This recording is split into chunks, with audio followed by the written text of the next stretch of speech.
খুব সুন্দর কথা বলেছেন। আসলে আমরা কোনো ধাপে বিশ্বাসী না, কারণ আমাদের দীর্ঘ 11 বছর পর আমাদের যে প্রত্যাশা, আমরা চাই একটি পে স্কেল। সেটা ধাপে দিবে না একবারে দিবে এটা সরকারের বিষয়। আর আমরা চাইলেও সরকার সেটা শুনবে না, কারণ আমরা সেরকম চাওয়া আসলে চাইতে পারতেছি না। কারণ এই পে স্কেলটা বাস্তবায়ন হলে 22 লক্ষ সরকারি কর্মচারী বা 15 লক্ষ সরকারি কর্মচারী যাই বলেন, এর সাথে প্রায় 5-7 লাখ পেনশনার আছে, সবাই কিন্তু এই দাবিটা বা এই সুযোগ সুবিধাটা ভোগ করবে। কিন্তু আমরা দেখেন কতজন এই দাবিটা নিয়ে কথা বলি, আর এই দাবি নিয়ে কথা বললে কতজনই আমরা সেই দাবিগুলি প্রচার করি বা সাপোর্ট করি, অথবা আমরা এই দাবির জন্য কর্মসূচি দিলে আপনারা কতজনই বা সেই দাবি বাস্তবায়নের জন্য আসেন। তো সুতরাং একটা সরকার কখন আমাদের দাবিকে গুরুত্ব দিবে, যখন সেখানে বেশিরভাগ কর্মচারীরাই দাবি বাস্তবায়নের জন্য সামনে রাস্তায় আসবে, কথা বলবে। একটা জনমত যখন তৈরি হবে, বিশাল একটা জনমত যখন তৈরি হবে, তখনই কিন্তু সরকার আসলে বুঝতে পারবে যে না, কর্মচারীরা। দেখেন আমরা মুষ্টিমেয় সংগঠন, যার কারণে আমাদের এই দাবিগুলি এভাবেই হয়ে যাচ্ছে। তো আমরা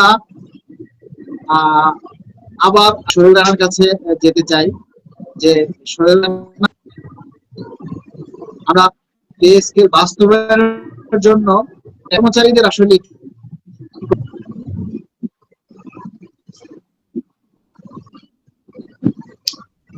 শুনতে পাচ্ছেন?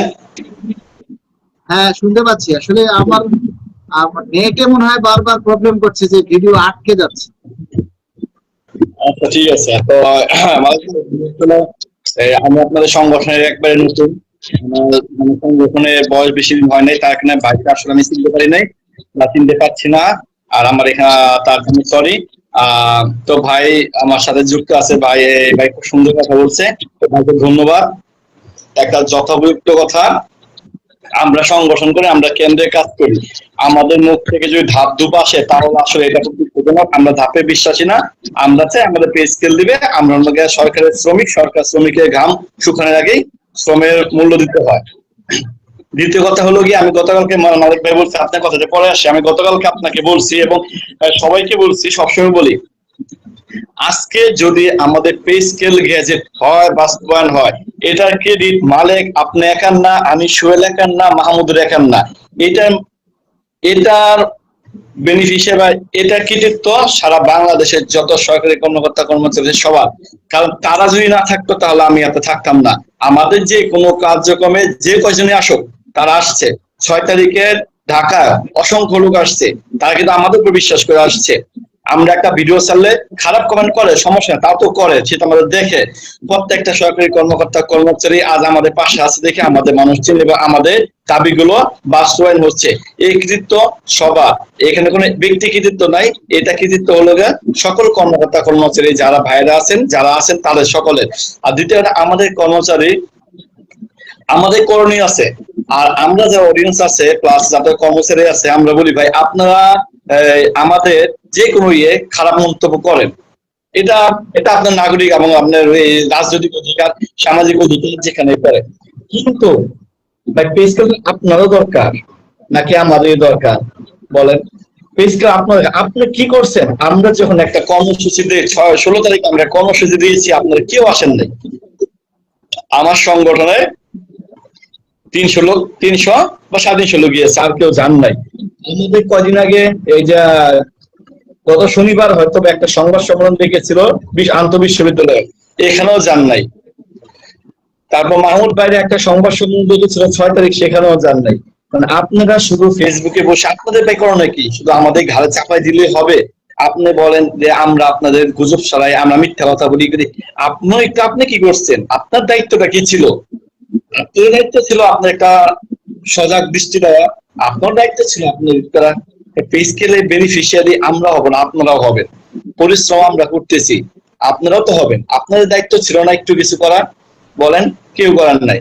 আমি সব সময় বলছি মালিক ভাই, আপনার লাইভে যতদিন যুক্ত হয়েছি, যে কোনো সংগঠন, যে কোনো একটা প্রোগ্রাম দেখে পে স্কেল বান্ধব, পে স্কেল নিয়ে দয়া করে সবাই কর্মসূচিতে অংশগ্রহণ করুন, সবাই দলে দলে অংশগ্রহণ করুন।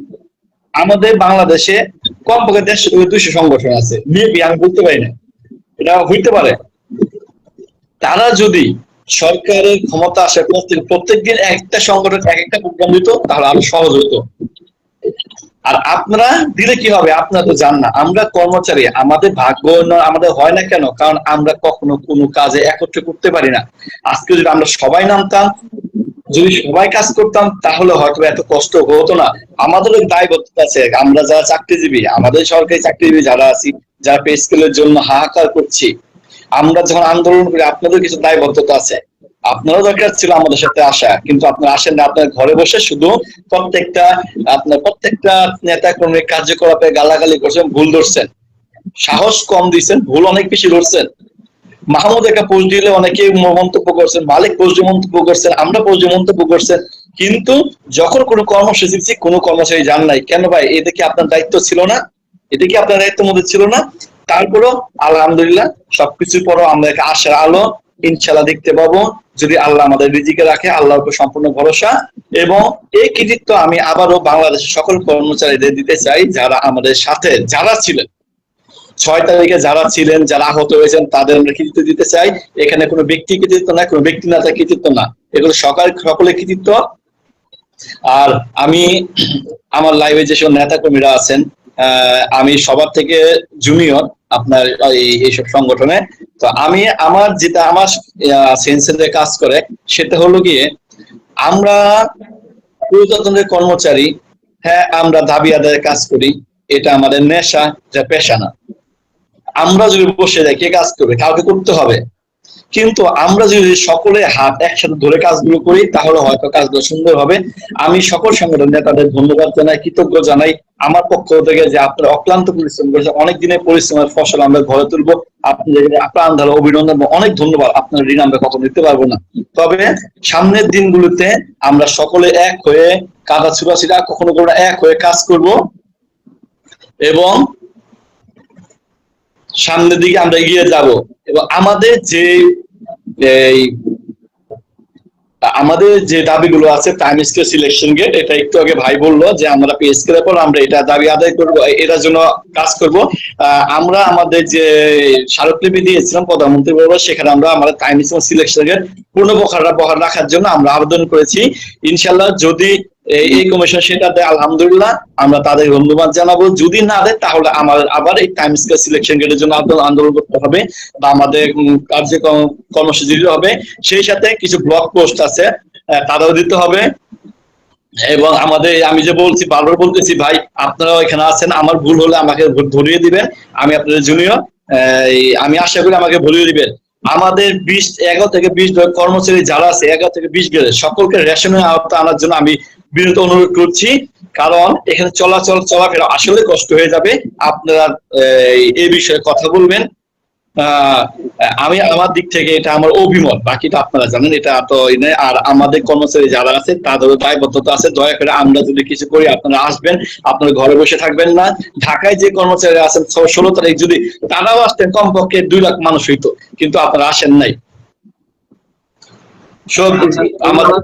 ভাইকে আমরা এখন কিছু কর্মচারী কমেন্ট করেছেন যে আমরা কাউন্সিল কবে করব, বা কাউন্সিল বিষয়ে কিছু বলার জন্য।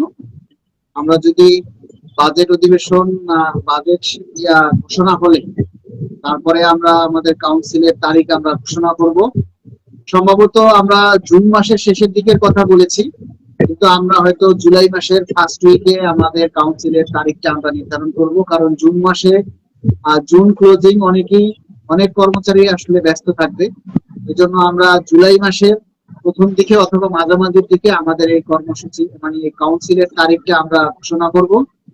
সারা দেশের বিভিন্ন জেলা থেকে আমরা, যারা আমাদের এই কেন্দ্রীয় কমিটিতে আপনারা নেতৃত্ব দিতে চান, বা আমরা যেহেতু তরুণ প্রজন্ম এবং তরুণ নেতৃত্বকে আমরা গুরুত্ব দিব, সেই হিসাবে আপনারা যারা আমাদের এই সংগঠনে যুক্ত হতে চান, মানুষের কল্যাণে কাজ করতে চান, তারা আমাদের সাথে যোগাযোগ করতে পারেন। ইনশাআল্লাহ আপনাদের কার্যক্রম পারফরমেন্স অনুযায়ী আমরা আমাদের সংগঠনে আপনাদেরকে মূল্যায়ন করা হবে। তবে অবশ্যই সংগঠনে যুক্ত হতে গেলে কিছু শর্ত থাকবে, সেগুলি মেনে আপনাদেরকে আমাদের এই সংগঠনে যুক্ত হতে পারেন। আমরা ইনশাআল্লাহ এটা ঘোষণা করব। আগে আমরা বাজেট অধিবেশনের বাজেট ঘোষণার অপেক্ষায় আছি, কারণ পে স্কেল বাস্তবায়নের জন্য মূল ভিত্তি হলো বাজেট। যদি 11ই জুন বাজেট ঘোষণা হলো কিন্তু আপনাদের পে স্কেলের জন্য বরাদ্দই রাখলো, তাহলে মনে করবেন আপনার পে স্কেল হচ্ছে না। আর যদি বাজেটে আপনাদের পে স্কেল বাস্তবায়নের জন্য বরাদ্দ রাখা হয়, তাহলে আপনি 6 মাস পরে হলো আপনি পে স্কেল পাবেন। এ ব্যাপারে নিশ্চিন্ত থাকবেন। তবে বাজেট ঘোষণা হলেই যে সাথে সাথে গেজেট হবে এমন কোনো কথা নেই। আপনার গেজেট হতে গেলে কমপক্ষে হয়তো 4-5 মাস বা 3-4 মাস সময় লাগবে, একটা অর্থ ছাড় হতে পারে। আবার আমরা এমনও কিছু কথা শুনেছি যে এই এই বাজেটে হয়তো 35,000 বা 40,000 কোটি টাকা বরাদ্দ রাখা হবে। পরবর্তীতে আবার যে একটা বাজেট হয়, যে বাজেটে আপনার আরেকটা বাজেট আপনি কিছু থোক বরাদ্দ রাখা হবে, সেখান থেকে অর্থ এটার সাথে অ্যাড করে তারপরে বাস্তবায়ন করা হতে পারে। তো সেক্ষেত্রে গেজেট হতে 3-4 মাস বা সময় লাগবে, কিন্তু সেক্ষেত্রে আপনারা কিন্তু সবাই এরিয়া পাবেন। আর একটা বিষয় হচ্ছে যে আমাদের এই 2005 সালে যে গেজেট হয়েছে